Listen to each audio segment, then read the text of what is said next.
can you help people deal with stress, and how long does it take to find a solution? The great thing about stress management is that it's like a salad bar. There are 30 different choices on a salad bar, and some of us like most of the things that are offered, but some of us don't like everything. But we get to choose what works for us and what we enjoy. Same thing with stress management. There are more than 30 different ways you can manage stress. There are probably 30 million and counting.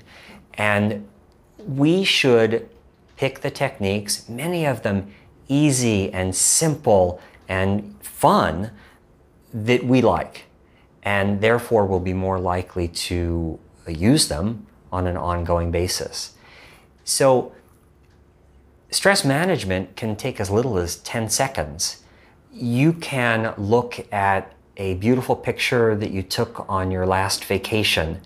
You can put it on your computer screen, you can put it next to your bed, you can put it on your desk, and just focusing on that photo of the ocean or a mountain or a beach can alleviate stressed feelings immediately.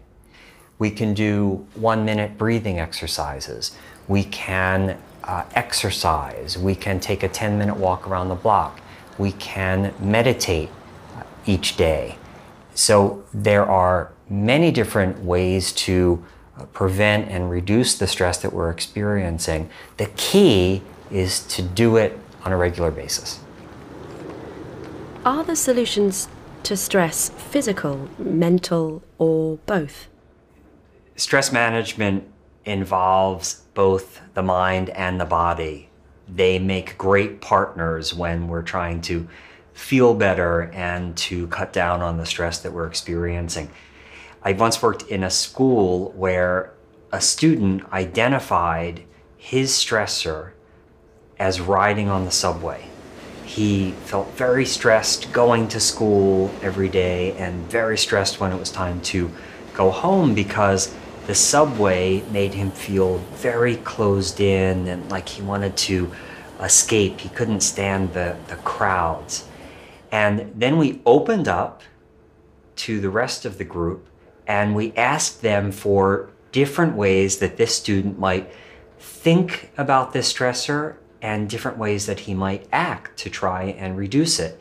And the group came up with all sorts of great possibilities, including that he ride in a different car, in the first car or the last car, because it's often less crowded compared to the center car, which is where he always used to ride.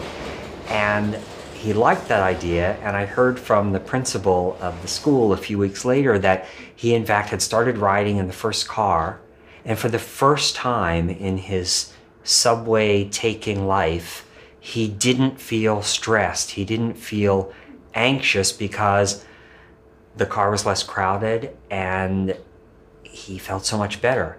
And you might think, well, that's such an easy answer. Why didn't he think of that himself?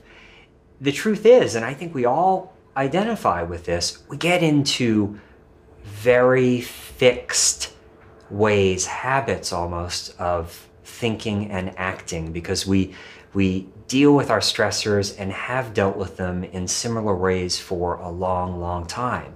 So we lose the perspective. We don't take as much time to think about how we could deal with our stressors in different ways. So this is an example of how the mind and body and actions and thoughts can work together to really make a big difference in the way we feel.